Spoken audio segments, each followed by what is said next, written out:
Hello, everyone. My name is Ahmed. I'm a third-year pathology resident, and today I'm going to be talking about general principles of flow cytometry in acute leukemia. So let's get started. So first of all, in the simplest terms, flow cytometry basically works by shooting laser at cells and seeing the angle at which this laser light is scattered when it hits the cells. Based on this angle of light scatter, we have what we call forward scatter, and we have what we call side scatter. Forward scatter here on the y-axis, and side scatter here on the x-axis. Forward scatter correlates with cell size, meaning that as you go upward here on the y-axis, you're dealing with bigger cells. So this blue cell population here has cells that are bigger than yellow cells, and the yellow cells here are bigger than these green cells. Side scatter on the other side correlates with cell complexity. Cell complexity is decided by one of three factors or by the combination of three factors. These factors include the granularity of these cells. If you're dealing with a cell that has bigger, chunkier granules, this cell is going to fall here on the right side of the side scatter, going here to the right. Cytoplasmic irregularity is another deciding factor, meaning that cells that have hairy projection or villus projection tend to be more complex than cells that do not have these projections. And the last deciding factor is nuclear characteristics. So as you go here from the 0 to the right side on the x-axis, you're dealing with more complex cells. So these cells in blue are more complex than these cells in yellow, and these cells in yellow are more complex compared to the cells in green. Now for acute leukemia, we start by plotting CD45 on the y-axis against side scatter here on the x-axis. And by doing that, we can identify this population of cells here that has dim CD45 expression. What do I mean by dim CD45 expression? I mean that these cells fall here pretty low on the CD45 axis. As you go upward in this direction, you're dealing with brighter cell populations.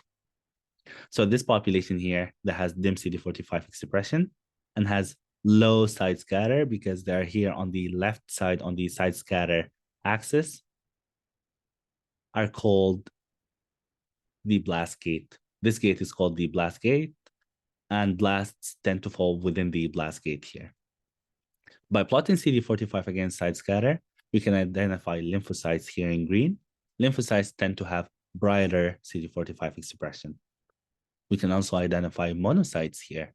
Monocytes tend to have higher CD45 expression compared to our blast population, and they have higher side scatter. And lastly here, we can identify granulocytes. Granulocytes are very complex.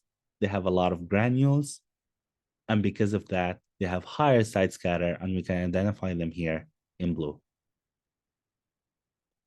Now, some cells like basophils, they lose their granules during processing, and because of that, they lose their side scatter complexity, and because of that, they can fall here within the blast gate. Other cells that can be located within the blast gate include plasmacytoid dendritic cells, hypogranular neutrophils, hypo-HYPO, meaning that these neutrophils that lack granules, and that makes sense because if they lack granules, they're going to have less side scatter, and because of that, they can fall within the blast gate. And lastly, immature monocytes. These immature monocytes tend to have dim CD45 expression compared to mature monocytes, and because of that, they can fall within the blast gate. So we do have four populations of cells that can fall within the blast gate that are not blasts. These are basophils, plasmacytoid dendritic cells, hypogranular neutrophils, and immature monocytes. At the same time, some populations of cells that are called blast equivalents, like promyelocytes and promonocytes, they tend to fall outside the blast gate. Promyelocytes are very important in making diagnosis of acute promyelocytic leukemia. These promyelocytes are abnormal and they have a lot of granules. And because they have a lot of granules, they tend to have higher side scatter and fall within this area here, often overlapping with this blue granulocytic population. Promonocytes, on the other hand, they can have higher CD45 expression, slightly higher, and they can fall outside the blast gate as well.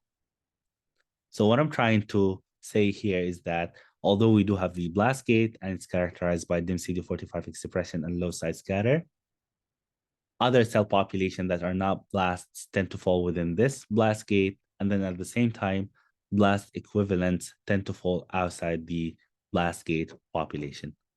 And because of that, you should not be using flow cytometry for deciding the percentage of bone marrow infiltration with blasts and deciding whether you have acute leukemia in general or you don't have acute leukemia.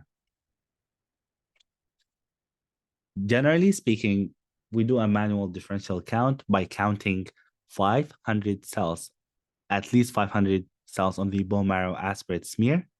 These cells have to be nucleated, so they include erythroid cells as well as myeloid cells. And then by quantifying the percentage of blasts within at least 500 cells, we can come up with a percentage, and that percentage correlates with the bone marrow involvement with blasts, and as well the bone marrow involvement with acute leukemia. However, when we do flow cytometry, we get a percentage as well. This percentage tends to be different from the percentage on our differential count. Sometimes the percentage on flow cytometry is lower than the manual differential count that we do. And sometimes the percentage of blasts is higher on flow cytometry compared to the manual differential count that we do. In cases where flow cytometric count is lower than the normal manual count, this can be explained by a variety of explanations. One of these explanations is that the portion of the bone marrow aspirate specimen submitted for flow cytometry often contains fewer bone marrow spicules and often has greater dilution with peripheral blood than the portion that is used to prepare the bone marrow aspirate smears that we look at. Another explanation is that not all blasts fall here within this dim CD45 population. Some blasts, we said, like blast equivalents, for example, tend to fall outside the blast gate population. And because of that, the count on flow cytometry might be lower when compared to the manual differential count. Also, the manual differential count that we do, sometimes we measure normal immature cells or normal blasts, and we count them in our differential count. And this might result in a higher count of blasts compared to flow cytometry. Now, on the other hand, flow cytometry sometimes can give us a count that is higher compared to the manual count. This can be explained by the fact that we use lysis of red blood cells before starting our flow cytometric assessment. So we lyse all the anucleated red blood cells, meaning the red blood cells that do not have nuclei. This is a crucial step to do flow cytometry. However, the lysis step that we do sometimes removes some of the nucleated erythroid cells as well, and that would decrease the denominator, resulting in a higher percentage. Let me give you an example to make that clearer. Let's say we counted 500 cells on a bone marrow aspirate smear, and out of these 500 cells, we identified 100 blasts. So the blast percentage is going to be 100 divided by 500, meaning 20% blasts in the bone marrow aspirate smear. Now let's compare that to flow cytometry. Let's say on flow cytometry, we only had 500 cells. Then we did the lysis step. This lysis step, let's say, for example, removed 100 nucleated erythroid cells. So the denominator is going to be 400 instead of 500.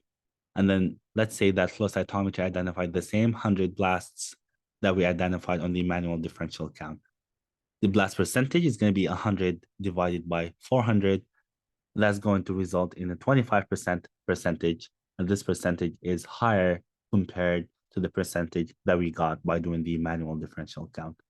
That's why the manual differential count is more accurate compared to the count that is done, or to the percentage that we can find on flow cytometry.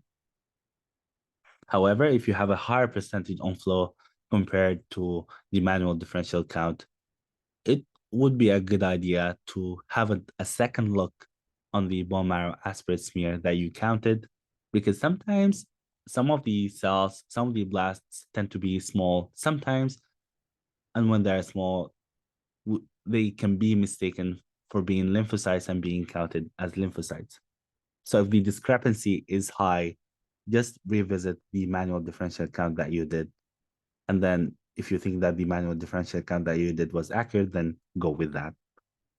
And the message that I'm trying to emphasize here is that you should never use the percentage on flow cytometry to decide the involvement of the bone marrow with acute leukemia. The last point that I want to make is that neoplastic cells or neoplastic blasts in general tend to have an abnormal phenotype. This phenotype would help us to differentiate these cells from normal immature cells. I'm going to talk about this more extensively in the next video. This is the end of this video for now, and see you next time.